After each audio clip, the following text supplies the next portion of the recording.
قسط 30 میں ڈرامہ اپنے اختتام کو نہایت خوبصورت اور جذباتی انداز میں پہنچتا ہے، جہاں تمام غلط فہمیاں، دکھ اور ادھورے رشتے آخرکار اپنے انجام تک پہنچ جاتے ہیں۔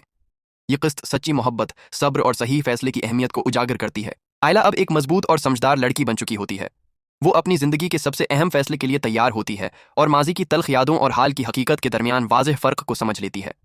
احتشام شامی کے ساتھ اس کی محبت سچی ضرور تھی، مگر وقت نے یہ ثابت کر دیا کہ وہ رشتہ مضبوطی اور اعتماد سے خالی تھا۔ احتشام آخری بار آئلہ کو منانے کی کوشش کرتا ہے۔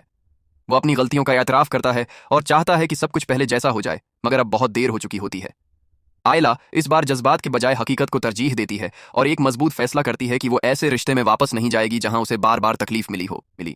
دوسری طرف اون کی سچی اور خاموش محبت آخرکار کامیاب ہو جاتی ہے۔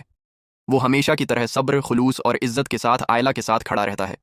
اس نے کبھی آئلہ پر دباؤ نہیں ڈالا بلکہ اسے وقت دیا، اور یہی بات آئلہ کے دل کو جیت لیتی ہے۔ بی جان اس قسط میں ایک بار پھر اہم کردار ادا کرتی ہیں۔ وہ آئلہ کو سمجھاتی ہیں کہ سچی محبت وہی ہوتی ہے جس میں سکون، عزت اور ساتھ نبھانے کا حوصلہ ہو۔ ان کی باتیں آئلہ کو صحیح فیصلہ کرنے میں مدد دیتی ہیں۔ آخرکار آئلہ اون کی محبت کو قبول کر لیتی ہے۔ یہ فیصلہ صرف دل کی خواہش نہیں بلکہ اعتماد، احترام اور سچے ساتھ کی بنیاد پر ہوتا ہے۔ قسط کے اختتام پر ایک خوشگوار اور مثبت ماحول دکھایا جاتا ہے، جہاں نفرتیں ختم ہو کر محبت میں بدلنے لگتی ہیں۔ آئلہ اور اون کی کہانی ایک نئی شروعات کے ساتھ مکمل ہوتی ہے، جبکہ احتشام اپنی غلطیوں سے سیکھ کر آگے بڑھنے کا فیصلہ کرتا ہے۔